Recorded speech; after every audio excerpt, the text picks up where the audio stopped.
Really not going to expect a congregation in Racine that's predominantly white folks to be vocal on this, right? To be in solidarity with humanitarian efforts to stop a genocide, to be, and you know, something that Jewish Voice for Peace does a lot of, and we're available for this if you need it. You know, we do a fair amount of like kind of life coaching of Christians who've been really browbeaten by Zionists to think that any support for Palestine is anti-Semitic. You know, we will work with you.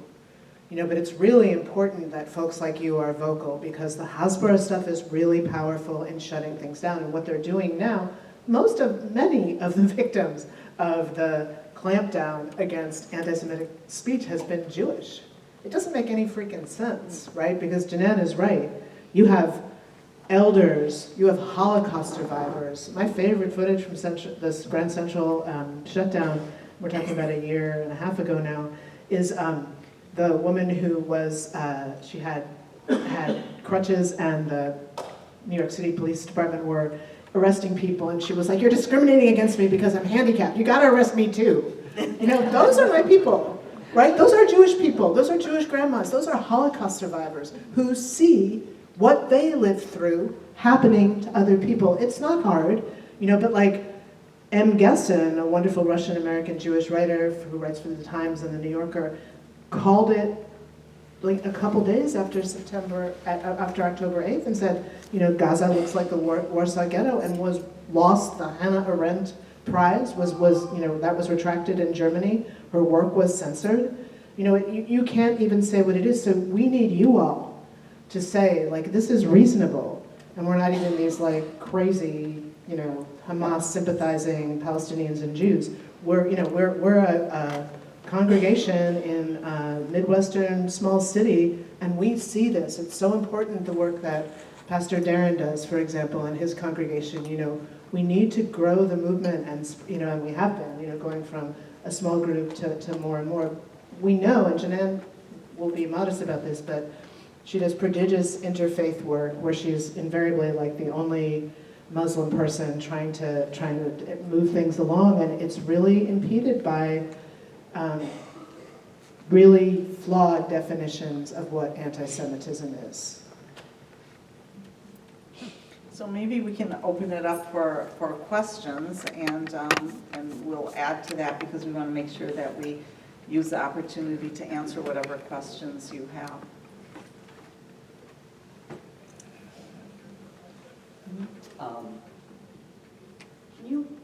So basically what you're saying, because we have always supported Israel, and I've been scratching my head over that. It's like, why have we always been on the side of Israel? And basically, you know, we had spoken to a young gentleman that works at our chiropractor's office, and he is Palestinian, and he was getting ready to move back because he loves it there. And he gave us a flavor of that as well. And I was just shocked. You know, I had no idea, because probably the propaganda we're fed on a daily basis from our presidents, from our media, you know, what have you. Why do we have such a stranglehold for Israel? It's not a big country. No, but it's an important strategic location for us. It's also a place that, you know, unfortunately, and I did this research, this was probably 20 years ago, I don't know if it's still relevant, but as a country, our two biggest industries at that time were armaments and pornography, something to be proud of. So you know, when arms are shipped to Israel, what happens is that neighboring countries then need to purchase arms. So the United States is also selling to a lot of these countries as well.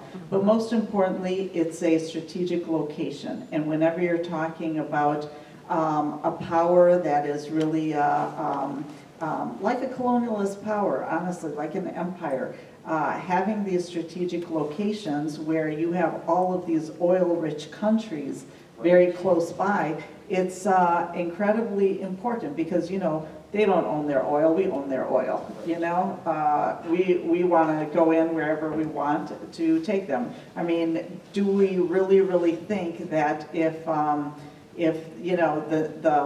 national product of Iraq had been broccoli, do you really think we would have invaded them and we would have been at war for all that time? No, but this is the way we function. And then also as a result, the Jewish Zionist community is very empowered in this country. One of the strongest lobbies is the AIPAC lobby.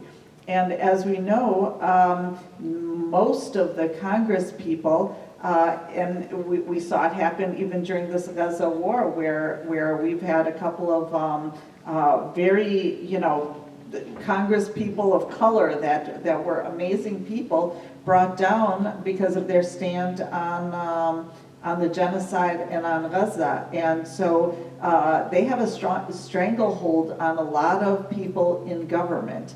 And then on top of that is, as Rachel had mentioned, is the Christian Zionists who want all Jews to go to Israel in order to fulfill their kind of, very convoluted idea of end of times, And so believe me, if it wasn't for the Christian Zionists, Israel would not be in this position. There are, and I've seen them in Jordan, there are thousands of these Christian Zionists that are basically waiting for, Armageddon.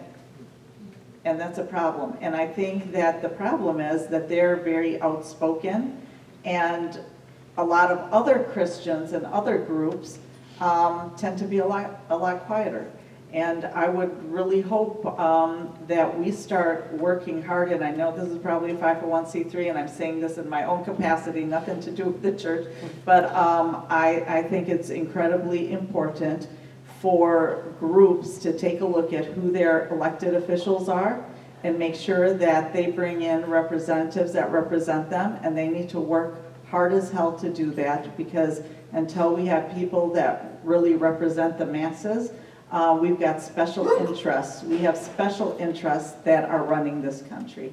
And it was Bernie Sanders actually that they had that survey where, what did he say? He said that only 15% of Americans felt that the war with the genocide should continue. So where's our Congress? And who are they representing then? Who are they representing? They're representing special interests.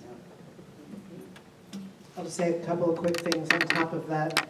To pick up something Janan said earlier, I just take it as axiomatic that the State Department is no friend of the Jews. Truman to now.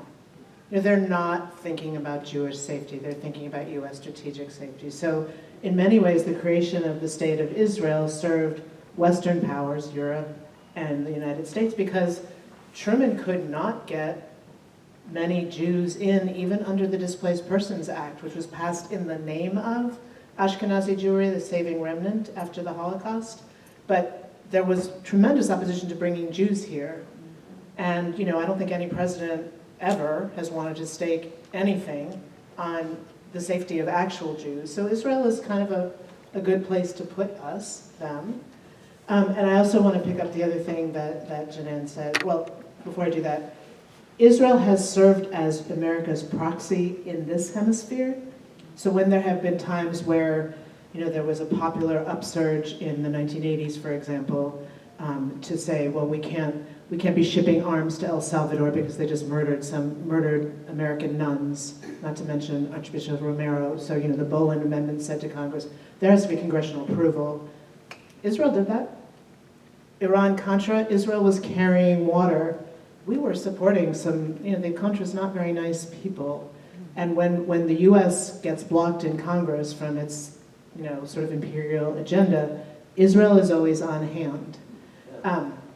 And finally, I think just to underscore something else Janan said, you know, Mr. Lockheed Martin, Mr. Grumman, Mr. G4S, those contractors, El Beit, which is an Israeli company that has factories at the US-Mexico border, and the technologies they manufacture securitize the US-Mexico border and the apartheid wall in Israel, those folks are doing very well. The genocide has been very good for them, and they give a lot of money to both sides. They're bipartisan donors. So, you know, we have a lot to take apart here. Other questions? Yeah, go ahead. I'm just curious, how do you handle, because I'm just blown away with your bravery in doing this work.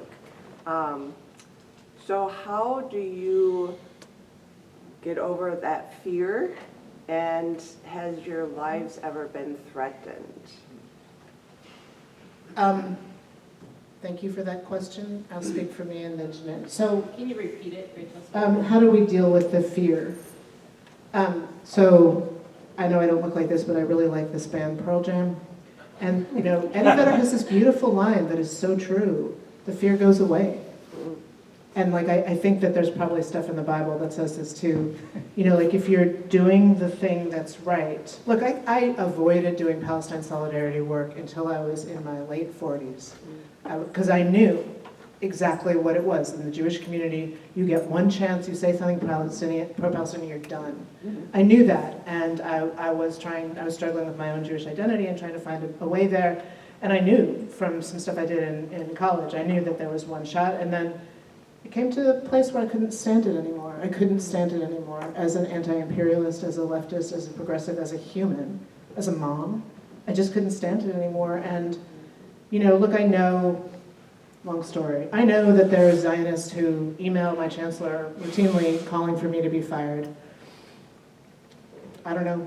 I just keep going. And, like, the fear goes away.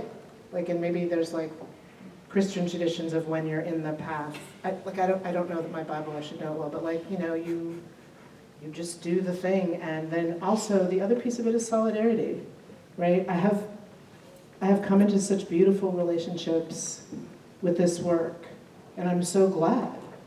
You know, and I'm not in beautiful relationships with the people calling for me being fired, but it kind of never was. I'm not going to say anything profane about them in this gathering, but, like, you know, people who will do that are not your friend. We're never your friends. Actually, one more story. I ran into the woman who I know got me fired from Sunday school the other day in the grocery store. And she pretended not to see me. She was like, "Oh, I don't see you." And I said, "How unpleasant to see you," and just went on about it. Because I know exactly what she did, and I don't care anymore. Yeah, I really don't care. There's nothing she can do to me. And I wasn't, my kids were like, "Could you have been meaner to her?" I was like, "No, it wasn't a throwdown for me. I'm over it. I don't need to be teaching. I don't need to be with those people. I'm not sorry. I'm not sorry. Nothing I've lost, and I've lost stuff, is as good as what I've gained from doing this work." And I think that's how you know you're doing the right thing. If you're like, I have these beautiful friendships, I've learned, you know, like the many, many times I've been at the mosque in town, I didn't wear a keffiyeh till I was old because I was told not to because the Arabs were not our friends. I now can wear a keffiyeh, and people recognize me as someone wearing a keffiyeh, so I'm a safe person in certain circumstances. Why was I not doing that? Why was I afraid to do that? You know, there's so much that comes to you. Yeah, I just wanted to answer that question. I think for me, it comes through a strong faith in what my purpose on earth is, and doing justice is very, very central in my faith, and standing for justice at whatever cost. And I can honestly tell you, I go to sleep at night like a baby. I always know that I did everything at least within my power, you know? And as far as fear, I've been called every name in the book, but if you allow that to impact you, it will impact you. But you know what? I find them irrelevant as far as my life, my associations, what I believe in, and what I stand for. And I think the whole thing with the Archwell Foundation that many of you might have read about is a part of like that.